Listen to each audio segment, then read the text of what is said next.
अस्सलाम वालेकुम फ्रेंड्स, उम्मीद है आप सब लोग खैरियत से होंगे। डिजिटली आपकी सीवी कैसी दिखनी चाहिए, कौन सा सेक्शन, कौन सी चीज़ कहाँ पर होनी चाहिए, आप ये सीखोगे। और दूसरा, हर सेक्शन के अंदर डेटा क्या लिखना है, क्योंकि अगर आपकी सीवी डिजिटली ऐसी होगी जैसी कि कैनेडियन फॉर्मेट में होती है, तब अकेली सीवी के डिज़ाइन की बेसिस पर, कैनेडियन फॉर्मेट होने की बेसिस पर आपको जॉब नहीं मिलेगी।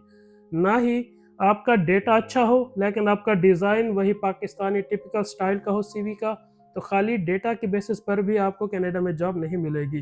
कनाडा में जॉब मिलने के चांसेस आपके तब बनेंगे जब आपकी सीवी का डिजिटल डिज़ाइन और उसका डेटा, इन दोनों का आपस में जब प्रॉपर कॉम्बिनेशन होगा सीवी में, तब आपको इंटरव्यू मिलने के चांसेस बनेंगे। क्योंकि सीवी का जो डेटा होता है, जो आप उसमें डेटा लिखते हो, उसको आप रट्टा नहीं लगा सकते, उसको आप कॉपी पेस्ट नहीं कर सकते, क्योंकि हर जगह जहाँ पर भी आप जॉब अप्लाई करते हो, सीवी का डेटा उस जॉब के मुताबिक आपको लिखना पड़ता है। तो आपको मैं ये सिखाऊंगा कि आप अपना जहन कैसे इस्तेमाल करोगे कि आपको ये तरीका समझ में आ जाए कि जिस जॉब के लिए आप अप्लाई कर रहे हो उसके मुताबिक डेटा आप अपनी सीवी में कैसे लिखोगे, ताकि आपकी सीवी बैलेंस्ड लगे, ना तो वो ओवर क्वालिफाइड लगे और ना ही अंडर क्वालिफाइड लगे। चले फिर सीवी को प्रॉपरली शुरू करते हैं।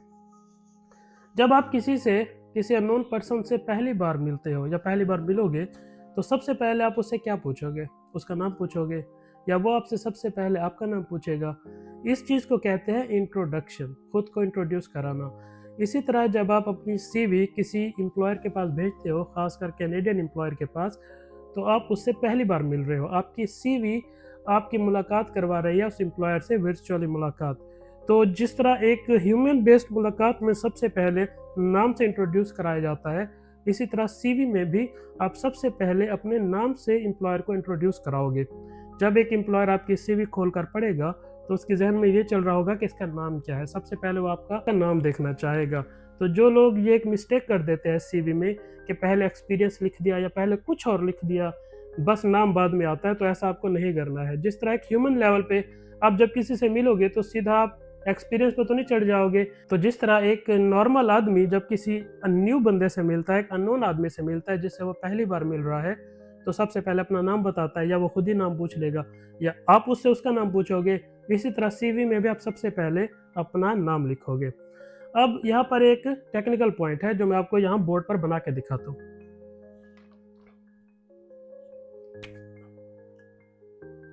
मान लो कि ये एक सीवी है, ठीक है। मान लो कि ये सीवी का एक पेज है।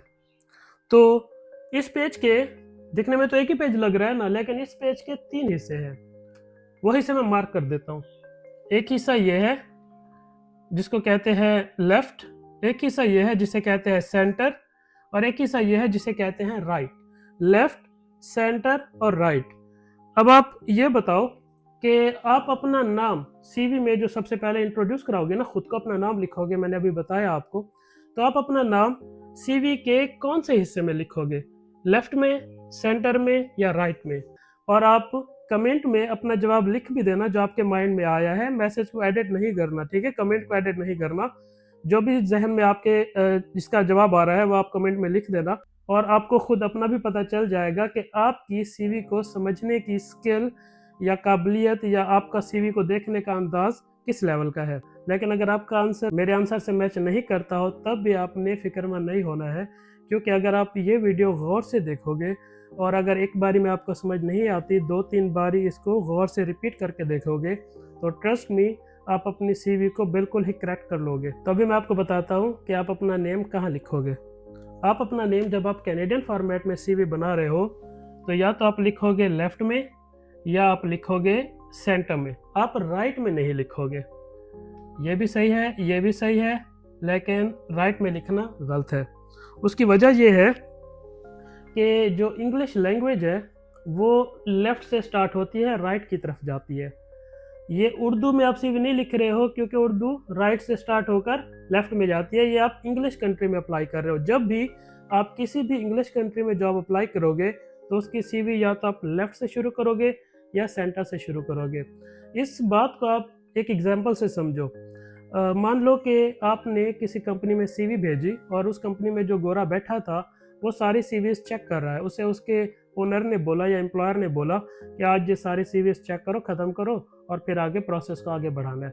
अब उसने देखा कि उसके पास 1000 सीवीज आई है। अब वो शुरू की 20, 50, 100 सीवीज तो चलो डिटेल में देख लेगा, लेकिन उसके बाद वो थक जाएगा, उसके आसाब, उसका नर्वस सिस्टम थक जाएगा। अब वो क्या करेगा कि कोई सीवी खोलेगा। अब क्योंकि वो एक इंग्लिश मैन है तो उसकी सबसे पहले नज़र सीवी के लेफ्ट में जाएगी या ज़्यादा से ज़्यादा सेंटर में जाएगी।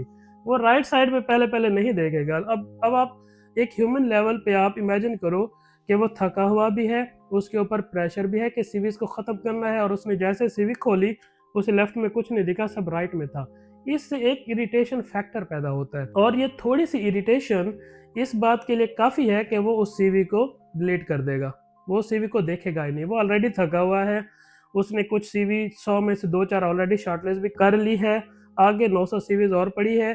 तो किसी भी सीवी को रिजेक्ट करने के लिए इतना ही काफ़ी है कि उसने सीवी खोली और वो लेफ्ट की बजाय राइट से शुरू हो रही थी, और उसको थोड़ी सी, यानी कि ये एक ऐसी सिचुएशन होती है कि वो थका हुआ है और उसको थोड़ी सी भी आप एफर्ट पे लगाओगे ना कि आपकी सीवी को देखने के लिए वो थोड़ा सा भी जोर लगाए अपनी आंखों पे, अपने दिमाग पे, वो जोर लगाने की बजाय सीवी डिलीट कर देगा आपकी। तो बज़ाहिर देखने में ये एक छोटी सी बात लगती है, लेकिन ये छोटी सी बात भी आपके लिए सिलेक्शन और फेलियर के बीच का बायस बन सकती है। तो जब भी आप इंग्लिश कंट्री के लिए, स्पेशली कनाडा के लिए सीवी बनाओगे तो आपकी सीवी या तो लेफ्ट से शुरू होनी चाहिए या सेंटर से शुरू होनी चाहिए। आप राइट से कभी सीवी शुरू नहीं करोगे। आपको एक और बात मैं याद दिलाता हूँ, जब आप स्कूल में होते थे तो हमें स्कूल में लेटर और एप्लीकेशन पढ़ाते थे ना इंग्लिश में। तो आप अभी याद करके देखो कि वो लेटर और एप्लीकेशन हमेशा लेफ्ट से शुरू होते थे, और फिर बीच में थोड़ा सा होता था कि टू द प्रिंसिपल, और बीच में सब्जेक्ट वगैरह। वो कभी भी राइट से शुरू नहीं होते। लेकिन क्योंकि हमें स्कूलों में सीवी के लिए प्रिपेयर नहीं किया जाता कि सीवी भी कोई चीज़ होती है, उसे कैसे बनाना होता है, तो बड़े होने के बाद हमें पुरानी बातें वैसे ही, वो बड़े होकर क्या याद रहेंगी, हमें तो पेपर करने के बाद भूल जाती थी किताब में क्या था। तो इसलिए वो हमने थोड़ा सा किया तो था, लेकिन वो याद नहीं है अब कि एप्लीकेशन लिखी थी, लेटर लिखा था, लेकिन सीवी तक आते आते हम भूल गए। लेकिन मैं आपको क्लियरली बता रहा हूँ कि आपने सीवी या तो लेफ्ट से शुरू करनी है या सेंटर से, राइट से शुरू नहीं करनी है। अब यहाँ पर एक और मसला पैदा होता है। हम क्योंकि एशियंस है ना, और दुबई सऊदीया में भी हमारे जैसे एशियंस ही बैठे हैं, तो हुआ ये कि हम लोगों की आदत है कि हमें ये ख्वाहिश होती है कि हम सीवी का पूरा पेज भर दें, मतलब कोई जगह खाली नहीं छोड़नी है, ऐसे मतलब लेपा दे देना है। तो उससे हुआ क्या, लेफ्ट साइड से या सेंटर में तो आपने चलो इंग्लिश स्टाइल में लिख दिया, अब आपने देखा यार राइट जगह खाली पड़ी है, इसको खाली नहीं छोड़ना, अब मैं इसका क्या करूँ। फिर हम लोगों ने क्या किया, वहाँ पर फोटो ठोक दी, अपनी तस्वीर लगा दी। यहाँ पर ये जो जगह है ना, यहाँ पर अपनी तस्वीर लगा दी, जैसे हम कोई बड़े मॉडल लोग हैं भाई, हम कोई mister world, mister universe type लोग हैं, तो हमने अपनी तस्वीर ठोक दी यहाँ पर। क्यों? सीवी आप किस लिए भेज रहे हो? आपको एक और बात बताता हूँ, जब तस्वीर लगनी शुरू हो गई ना सीवी पर, पाकिस्तान में, इंडिया, दुबई, सऊदी, इधर उधर, जब तस्वीर लगनी शुरू हो गई सीवी पर, तो फिर हमारे जो कंपनियों में जो हमारे जैसे ही देसी बैठे थे ना हायरिंग करने के लिए, उनको लगा कि यार हम तो बड़े ना कोई इंटेलिजेंट लोग हैं, तो वो क्या कहते हैं जी, हमें जी तस्वीर देख के पता चल जाता है कि बंदे को काम आता है या नहीं। मैंने कहा वाह, बड़े कोई अंतर्यामी बुजुर्ग हो यार, तस्वीर देख के पता चल जाता है कि इस बंदे को काम आता है या नहीं। ये तो हालत है हमारे लोगों की। इसलिए तस्वीर लगा लगा के वहाँ पर रूटीन बन गई है। अब बिना तस्वीर के सीवी भेजो तो वो लेते नहीं। अब वहाँ पर ये सीन चल रहा है कि तस्वीर लगा के भेजनी है फॉर नो रीजंस, लेकिन यहाँ पर तस्वीर वाला कोई सिस्टम नहीं है। अब मैं तस्वीर ना लगाने की आपको एक खूबसूरती बताऊं, जब आप तस्वीर नहीं लगाते हो और आप किसी भी कनाडा आती है, तो सबसे पहले यहाँ पर आपको पता होगा कि बहुत ज़्यादा इमिग्रेंट हैं, बाहर के मुल्कों से आए हुए लोग हैं।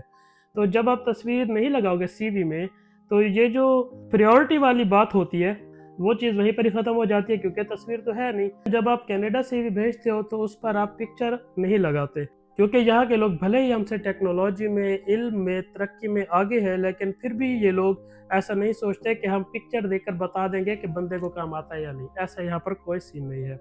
यहाँ पर काबिलियत चलती है सिर्फ, और काबिलियत का शक्ल से कोई ताल्लुक नहीं है। अगर शक्ल की बेसिस पर काबिलियत कैलकुलेट की जाती तो ये जितने भी मिस वर्ल्ड, मिस यूनिवर्स लोग हैं ना, दुनिया यही चला रहे होते, लेकिन रियलिटी ये नहीं है, आपको पता है। अच्छा, ये तो होगी सीवी की अपर लाइन, जिसको मैं अभी मार्क कर देता हूँ कि ये हो गया सीवी का यहाँ तक का पोर्शन, कि जिसमें आपने आपको ये पता चल गया कि आप नाम कहाँ लिखोगे, आपको ये पता चल गया कि आपको पिक्चर नहीं लगानी है, वो जगह खाली छोड़नी है। अभी भी आपका इंट्रोडक्शन कंप्लीट नहीं हुआ। अब वापस उसी कन्वर्सेशन पे चलो जिससे बात शुरू हुई थी, कि जब आप किसी के साथ पहली बार मिलोगे, किसी अननोन के साथ, तो सबसे पहले तो आपने उसका अपना नाम बता दिया। उसके बाद वो आपसे क्या पूछेगा? वो आपसे पूछेगा कि आप काम क्या करते हो, या जॉब क्या करते हो, या बिजनेस क्या करते हो, या बोलेगा आप क्या शुगल करते हो, आपकी मसरूफियत क्या है। यह होगा दूसरा सवाल। आप भी किसी से मिलोगे न्यू पर्सन से तो यही करोगे, तो यही पूछोगे दूसरा सवाल कि आप काम क्या करते हो। हमारे लोगों का प्रॉब्लम यह है कि वो ऐसी सीवी भेजते हैं, इतनी मिस्टेक्स के साथ सीवी भेजते हैं कि वो फर्स्ट स्टेज शॉर्ट लिस्ट में ही नहीं जाती। अगर सीवी शॉर्ट लिस्ट में भी चली जाए ना, भले ही इंटरव्यू तक ना पहुंचे, शॉर्ट लिस्ट में भी चली जाए ना, तो ये भी एक कामयाबी होती है। लेकिन हमारी सीवी वहां तक भी नहीं पहुंचती, इसलिए लोगों का ये यकीन बन गया है कि कनाडा वाले रिप्लाई नहीं करते, या जॉब्स असली नहीं होती, या पता नहीं क्या चक्कर है, उनका दिमाग काम करना बंद कर जाता है। तो अभी आपको मैं बताऊंगा कि ये क्यों हो रहा था, और आपको अपने नाम के नीचे अपने जो टाइटल है वो कैसे लिखना है। लेट्स से कि जॉब आई है, फार्म वर्कर चाहिए हमें। अब आप अपने नाम के नीचे फार्म वर्कर नहीं लिखोगे, आपको करना ये होता है कि आपको उस जॉब का ऑफिशियल टाइटल लिखना होता है। अब ये जो ऑफिशियल टाइटल वाली चीज़ है ना, यहीं पर 99.9% मार्क खा जाते हैं, और वो जो 0.1% लोग बचते हैं ना, वो यहाँ का इंटरव्यू करके जॉब ऑफर करके पहुंच जाते हैं। अब मैं इस चीज़ को खोलने लगा हूँ। ये चीज़ अब से पहले आपको पता नहीं होगी, मैं इस बात की गारंटी ले रहा हूँ। ये चीज़ आज से पहले आपको पता नहीं थी, क्योंकि जो कंसल्टेंसी कंपनीज होती है वो सीवी बनाने के पैसे लेती हैं, हज़ारों रुपए लेती है, बहुत ज़्यादा पैसे लेती है वो। और जब वो सीवी बनाती है, उनकी सीवी क्यों इंटरव्यू दिला देती है आपको? क्योंकि उनको ये बात पता होती है कि सीवी में ये चीज़ें करनी होती है जो आम आदमी मिस कर जाते हैं। अब आपको ऑफिशियल डिस्क्रिप्शन कैसे मिलेगी? अब जॉब है फार्म वर्कर की, तो कनाडा में जितनी भी जॉब्स होती है, उन सारी जॉब्स को गवर्नमेंट ऑफ कनाडा ने एक टाइटल दिया है कि इस जॉब का ये टाइटल होगा, इस जॉब का ये टाइटल होगा। वो एक प्रॉपर ऑफिशियल वर्डिंग है हर जॉब के लिए, और हर टाइटल को साथ में एक कोड भी दिया है। उस कोड को कहते हैं नॉक कोड। नॉक मतलब national occupation classification, knock, NOC, knock. तो हर जॉब का एक टाइटल है और उसका एक नॉक कोड है। तो जिस जॉब के लिए आप अप्लाई कर रहे हो, जो भी वर्ड है, जैसे उन्होंने लिखा कि हमें फार्म लेबर चाहिए, फार्म वर्कर चाहिए। अब आप गूगल पे जाओगे और गूगल पे लिखोगे farm worker NOC code in Canada. ये जब आप गूगल पे लिखोगे तो गूगल आपको उस जॉब का जो सरकारी नाम है, ऑफिशियल नेम है, वो भी बता देगा और उसका कोड भी बता देगा। ये नॉक कोड और जॉब टाइटल आपको अपने नाम के नीचे लिखना है उस जॉब के लिए जिस पर आप अप्लाई कर रहे हो। और क्योंकि ये हर जॉब का अलग अलग होता है, तो जब भी आप किसी जॉब पर अप्लाई करोगे तो आप अपनी सीवी उस जॉब के मुताबिक बनाओगे। जो बात मैंने शुरू में की थी कि हर सीवी का डेटा उस जॉब के मुताबिक होता है, आप एक ही सीवी हर जॉब पर अप्लाई नहीं कर सकते। चलो, ये तो आपको गूगल से मिल गया, लेकिन आपके लिए ये जानना ज़रूरी है कि ये नॉक लिस्ट है क्या और ये टाइटल्स है क्या।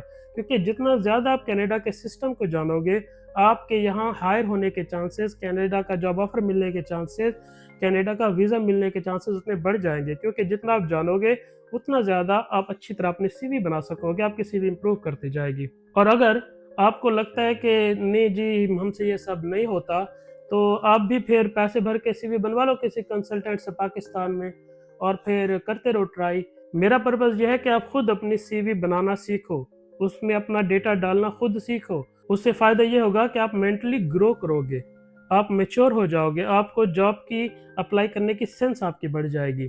तो ये जो ऑफिशियल डिस्क्रिप्शन है जॉब की और नॉक कोड है, उसको आप अपने नाम के नीचे लिखोगे। अब यहाँ पर मैं आपसे एक और क्विज पूछ रहा हूँ, इससे मुझे ये भी पता चलेगा कि आप कनाडा आने के लिए कितनी एफर्ट कर रहे हो। मेरा सवाल ये आपसे कि जो फार्म वर्कर की जॉब होती है, जो कि अक्सर आई रहती है, फार्म वर्कर, कभी फ्रूट का फार्म है, कभी वेजिटेबल फार्म है, कोई भी फार्म वर्कर की जब जॉब होती है, तो क्या आपको पता है कि फार्म वर्कर की जो ऑफिशियल जॉब डिस्क्रिप्शन है, ऑफिशियल जो जॉब टाइटल है, वो क्या है? नॉक कोड तो खैर याद नहीं होगा आपको, लेकिन टाइटल पता है आपको? अगर वो ऑफिशियल टाइटल आपको पता है तो आप कमेंट में लिख दो। वैसे भी मैं अभी इसी वीडियो में थोड़ी देर में वो आपको बता दूंगा, तो आप अपना रिजल्ट खुद निकाल लेना कि आपको ये सब चीज़ें पता थी या नहीं। तो वो ऑफिशियल टाइटल और नॉक कोड आप सीवी में लिखोगे। तो अब सीवी में आपने क्या क्या लिखा हुआ है ये देखें। सीवी में आपने सेंटर में या लेफ्ट में आपने अपना नाम लिखा है, और साथ में आपने टाइटल लिखा है जो सरकारी टाइटल है, और उसके साथ आपने लिखा है NOC code, NOC NOC code. तो फिलहाल ये आपने अपनी सीवी में कर लिया है और ये है आपका इंट्रोडक्शन। आपका इंट्रोडक्शन सीवी का कंप्लीट हो चुका है। यहाँ पर मैं आपको बताता हूँ कि जो फार्म वर्कर का ऑफिशियल सरकारी जॉब टाइटल होता है उसे कहते हैं हार्वेस्टिंग लेबरर। आप अब खुद से पूछो कि आपने जितने भी फार्म वर्कर्स की जॉब अप्लाई की है, क्या आपने किसी एक में भी अपना जॉब टाइटल हार्वेस्टिंग लेबरर लिखा था? क्या आपने ये लिखा था कि मैं अभी हार्वेस्टिंग लेबरर हूँ या पास्ट में हार्वेस्टिंग लेबरर हुआ करता था? क्या आपने कभी लिखा है?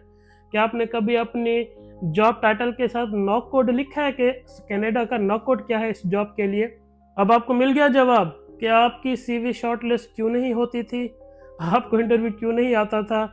जब मैं हर वीडियो में कह रहा था कि कैनेडियन फॉर्मेट में सीवी बनाकर भेजें, तब मेरा मतलब यही होता था कि आप स्टडी करो, गूगल को देखो कि कैनेडियन फॉर्मेट एक्चुअली में होता क्या है। मुझे कुछ ऐसे कमेंट्स भी आए थे कि आप सीवी का फोटो दिखा दें, अपनी सीवी दिखा दें कैसे होती है, हम कॉपी कर लेंगे। नहीं होता इस तरह से। मैंने शुरू में भी बताया कि अगर आप स्टाइल कॉपी भी कर लोगे तो बिना डेटे के सीवी शॉर्टलिस्ट नहीं होगी, या अगर आपका डेटा अच्छा है तो बिना स्टाइल के सीवी शॉर्टलिस्ट नहीं होगी। इन दोनों के प्रॉपर कॉम्बिनेशन से ही सीवी शॉर्टलिस्ट होगी। तो ये छोटे छोटे पॉइंट्स होते हैं जो सीवी को या तो शॉर्टलिस्ट करवाते हैं या डिलीट करवाते हैं। अब यहाँ पर मैं आपको एक होमवर्क दे रहा हूँ कि आप गूगल पर जाओ और गूगल पर आप सर्च करो कनाडा की जो NOC नॉक लिस्ट है उसको आप सर्च करो, उसकी जो डिस्क्रिप्शंस हैं उनको पढ़ो। जो डिस्क्रिप्शंस आपकी जॉब से रिलेटेड है या जिन डिस्क्रिप्शंस या जिन जॉब्स में आप अप्लाई करना चाहते हो, आप उस लिस्ट में देखो कि वो डिस्क्रिप्शंस, वो जॉब टाइटल्स कौन से हैं, आप उनको पढ़ो, उनके नॉक कोड्स देखो कि नॉक कोड कौन से है। और जब आप ये नॉक कोड देख रहे होगे ना, तो वहाँ पर एक टेक्निकल चीज़ आएगी जो मैं आपको अभी क्लियर कर दूँ कि नॉक कोड्स की 6 कैटेगरीज हैं। उनको कहते हैं टेयर 0, टेयर 1, टेयर 2, 5, टेयर 5 तक है, 0 से 5 तक 6 कैटेगरीज होती हैं नॉक कोड्स की। ये सारी चीज़ें क्या है, ये थोड़ा टेक्निकल साइड पे चला जाएगा, ये भी मैं आपको एक्सप्लेन करूँगा। तो फिलहाल आपका होमवर्क ये है कि आप उस नॉक की लिस्ट को गूगल पे सर्च करना, ये आपको कनाडा की ऑफिशियल वेबसाइट पे मिल जाएगी, गूगल आपको ले जाएगा। तो आप देखना कि आपकी जॉब जिसमें आप अप्लाई करना चाहते हो उसकी ऑफिशियल डिस्क्रिप्शन क्या है और उसका नॉक कोड क्या है। तो आप अपनी सीवी को इम्प्रूव करना शुरू करो, उसका इंट्रोडक्शन रेडी करो। और क्योंकि वीडियो लंबी हो गई है तो मैं अभी इस वीडियो को यहीं पर क्लोज कर रहा हूँ। तो जो मैं इसका नेक्स्ट पार्ट बनाऊंगा वो हम यहीं से शुरू करेंगे और मैं आपके साथ शेयर करूंगा कि वो नॉक लिस्ट कहाँ पर है, उसका लिंक कहाँ पर है, उसके टाइटल्स क्या है, टाइटल के अंदर डिस्क्रिप्शंस क्या है, नॉक कोड्स क्या है। यहीं से हम बात शुरू करेंगे। जो लोग गूगल पर ऑलरेडी इसको सर्च कर चुके होंगे उनके लिए नेक्स्ट पार्ट को समझना ज़्यादा आसान हो जाएगा, वो क्विकली पिक करेंगे, सीवी को क्विकली इंप्रूव करेंगे। और जिन लोगों ने कोई होमवर्क नहीं किया तो भी कोई बात नहीं, मैं अपनी तरफ से कोशिश करूंगा कि एक एक चीज़ को खोल खोल कर डिटेल से समझाऊं, क्योंकि आपको सिर्फ सीवी को कॉपी पेस्ट करके नहीं बनाना है, आपको समझना है कि सीवी के अंदर डेटा कैसे डालें। क्योंकि आप कॉपी पेस्ट से तो सिर्फ एक ही जॉब की सीवी आप कॉपी पेस्ट करोगे, लेकिन अगर आपको थ्योरी पता होगी, जो मैं थ्योरी आपको सिखाने की कोशिश कर रहा हूँ, अगर आपको ये थ्योरी पता होगी तो आप आगे आने वाली हर जॉब की सीवी खुद से बना सकोगे। क्योंकि ऐसा नहीं है कि आपने 10, 15, 20 जॉब्स अप्लाई की और अब आपको लगता है कि जी मैंने बड़ा एहसान कर दिया, मैंने सीवी भेज दी, कनाडा पे एहसान लगा दिया, एम्प्लॉयर पे एहसान लगा दिया, मुझे जॉब मिलनी चाहिए, मैं हकदार हूँ। ऐसे नहीं होता। आप 1 महीना सीवियाँ भेजो, 1 साल सीवियाँ भेजो, 2 साल सीवियाँ भेजो। मुझे तो 2 साल से ज़्यादा लगा था सीवियाँ भेज भेज के, फिर मुझे सक्सेस मिली और मैंने ये प्रोसेस में सीखा सारा कुछ, बेहतर किया खुद को। तो ऐसा नहीं है कि आपको लगेगा यार 6 महीने से सीवी भेज रहा हूँ कुछ हो नहीं रहा, ऐसा नहीं होता। आपको कंसिस्टेंटली खुद को और अपनी सीवी को इम्प्रूव करना होता है। आहिस्ता आहिस्ता सीवी बेहतर होती जाएगी, सारे सेक्शन बेहतर होते जाएंगे, आपको हर जॉब की समझ आती जाएगी कि किस जॉब पर किस तरह अप्लाई करना है, मुझे कितनी क्वालिफिकेशन लिखनी है, क्या लिखना है, क्या नहीं लिखना है। तब आपको फिर रिस्पॉन्स होना शुरू होगा, आपको इंटरव्यूज़ मिलने शुरू होंगे। और फिर ऐसा भी नहीं कि इंटरव्यू मिला और हो गई जॉब, ऐसा नहीं होता। आपके साथ 5 लोग और भी शॉर्ट लिस्ट होते हैं। तो फिर आपको इंटरव्यूज़ कर कर के आप इम्प्रूव करोगे कि अच्छा यार इस इंटरव्यू में ये मिस्टेक रहेगी, नेक्स्ट में मैं ये चीज़ें करूँगा। तो 5, 7, 10, 15 इंटरव्यूज़ करने के बाद आप एक परफेक्ट पैकेज बन जाते हो कि हाँ यार अब मैं एक फुल पैकेज हूँ, अब मुझे जॉब मिल जाएगी। खुद से आपको अंदर से आवाज़ आएगी। ये जो आप में कॉन्फिडेंस की कमी है ना, मैं इस कमी को दूर करा रहा हूँ। जब आप अपनी सीवी खुद बनाओगे, सारा कुछ खुद कर रहे होगे, तो आपके अंदर एक कॉन्फिडेंस आ जाएगा, आपके अंदर एक पावर फील होगी। आपको लगेगा कि यार ना सिर्फ मैं अपनी सीवी बेहतर कर सकता हूँ, बल्कि मैं तो दूसरों की भी सीवी इंप्रूव कर सकता हूँ। वो चीज़ आपको अपने अंदर पैदा करनी है। तो आज के लिए यही तक था। नेक्स्ट वीडियो हम शुरू करेंगे इसी नॉकआउट के टॉपिक से, और ये क्यों इंपॉर्टेंट है, कितना इंपॉर्टेंट है, यहीं से आगे बात शुरू करेंगे। और सीवी के जो बाकी सेक्शंस होते हैं, जैसे कि एक्सपीरियंस का, क्वालिफिकेशन का और पर्सनल इंफॉर्मेशन का, उन सब को वन बाय वन स्टाइल को और डेटा को डिस्कस करते जाएंगे। मैं कोशिश करूंगा कि इसका जो पार्ट 2 है जितना जल्दी हो सके मैं बना लूं। और ये इस बात पर भी डिपेंड करता है कि आप लोग इस वीडियो को तो गौर से देखते भी हो या नहीं। आपके जो कमेंट्स आएंगे इस वीडियो के नीचे, आपके जो सवाल आएंगे इस वीडियो के नीचे, उससे मुझे पता चल जाएगा कि आप कितने इंटरेस्ट से, कितनी तवज्जो से इसको देख रहे हो, आप लोगों को समझ भी आई है या नहीं। अगर एक बार देखने में समझ नहीं आए तो आप इसको 2 बार देख लो, 3 बार देख लो। आपका इंट्रोडक्शन प्रॉपर्ली तैयार हो चुका है। ये एक परफेक्ट इंट्रोडक्शन है, आई कैची इंट्रोडक्शन है। जो भी कनाडा का एम्प्लॉयर इसे देखेगा वो आपके इंट्रोडक्शन को तो अब इग्नोर नहीं कर पाएगा। बाकी नीचे की चीज़ें भी आहिस्ता आहिस्ता आपकी सीवी में इंप्रूव करेंगे। आज की वीडियो यहीं तक है। होपफुली जल्द मिलेंगे इसके पार्ट 2 के साथ। वीडियो को एंड तक देखने का बहुत शुक्रिया। Thank you so much.